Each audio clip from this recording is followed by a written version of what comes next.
90 days, and any lien holder or mortgagee within an additional 30 days if the owner does not comply, and the board orders commencement of the repairs within 30 days and has established specific time schedules with the owner or mortgagee for the repair, and the board orders that 30-day progress inspections be made by the city inspector and be reported to the board prior to the order being reconsidered to be amended, and additional time given by the board, and order that the building be repaired in conformance with the requirements of Section 3.07.004 of the River Oaks Code of Ordinances 2006 as amended within 90 days, or by the lien holder or mortgagee to within an additional 30 days if the owner does not comply, and further find that if the building is not repaired within 90 days, that there is no reasonable probability that the building will be repaired within a reasonable period of time if additional time is given. If the building is not repaired within 90 days by the owner, or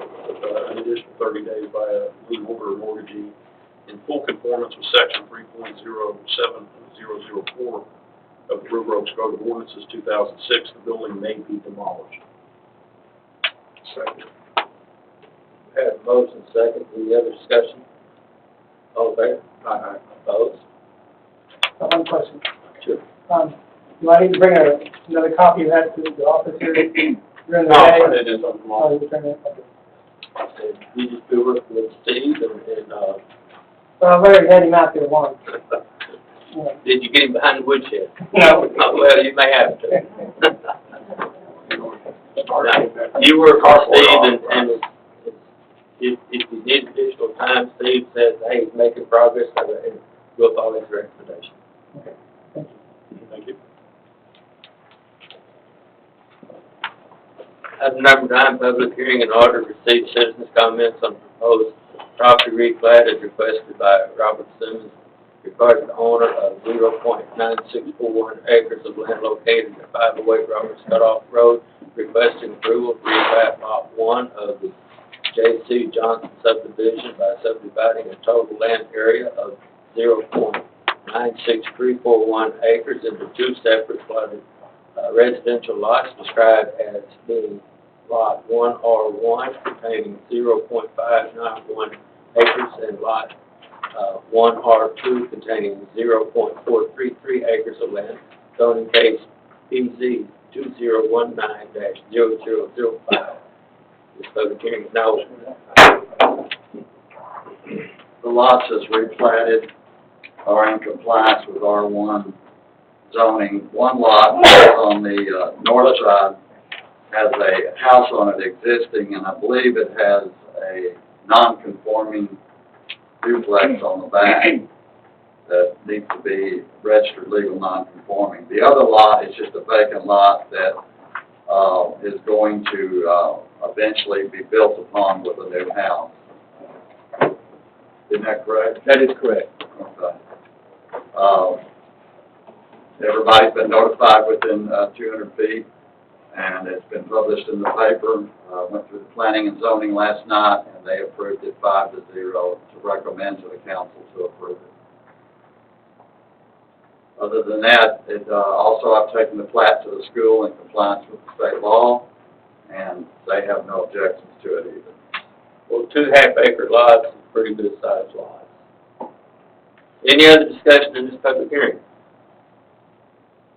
Hearing none, this public hearing is now closed. Item number 10, action public hearing, consider approval of the property replat as requested by Robert Simmons regarding the owner of 0.9641 acres of land located at 508 Roberts Cutoff Road, requesting approval to replat lot 1 of the J.C. Johnson subdivision by subdividing a total land area of 0.9641 acres into 2 separate plotted residential lots described as being Lot 1R1 containing 0.591 acres and Lot 1R2 containing 0.433 acres of land, zoning case BC 2019-0005.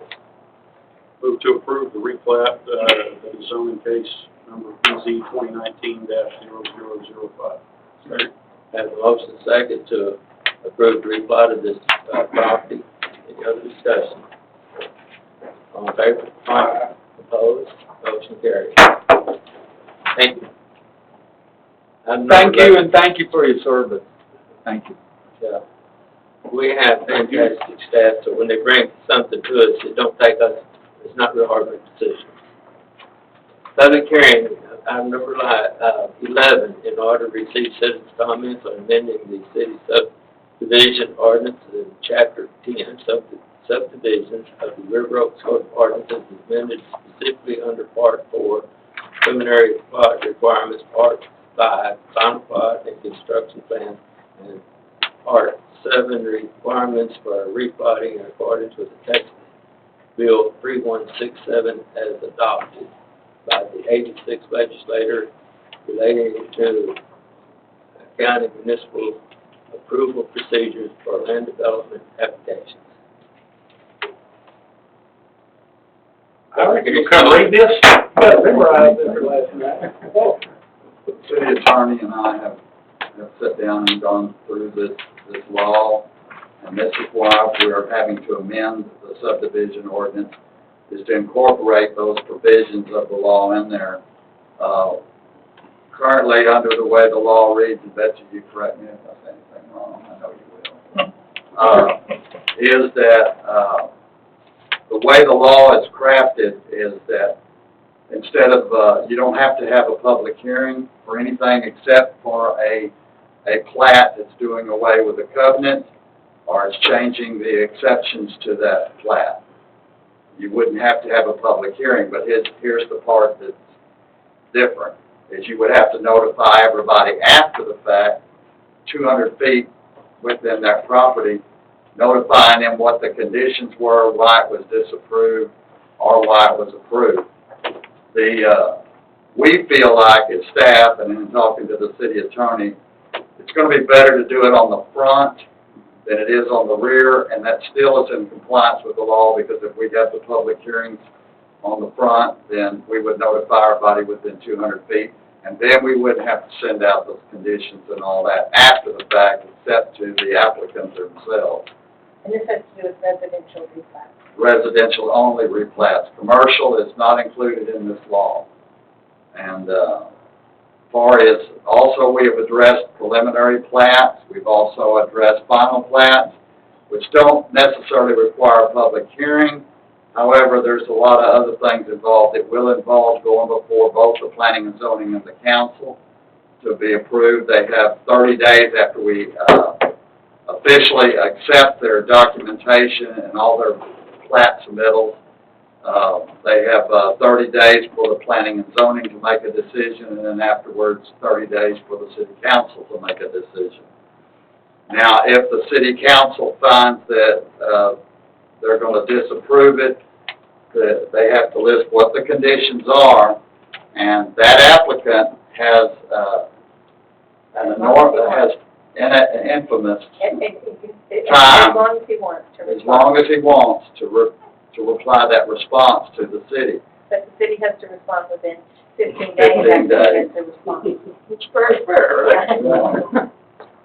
So that is one of the downers on it. Once the public works director would have 10 days, if it's involving a subdivision like a preliminary or final plat, the public works director would have 10 days to complete the completeness of the determination and notify him in writing of what his determination was. If it involves the engineer, time won't start until that engineer has finished his review and we have responded back.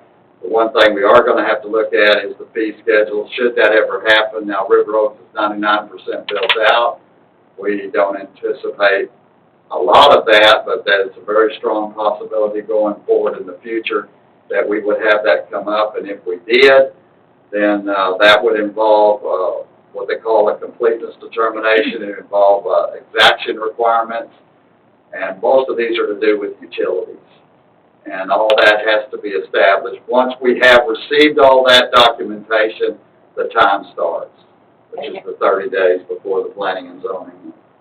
And that's the main thing we're trying to accomplish with this. One was to make sure that we incorporated all the changes, but two, to define what the filing date is, because 30 days really isn't enough to do all the engineering review and everything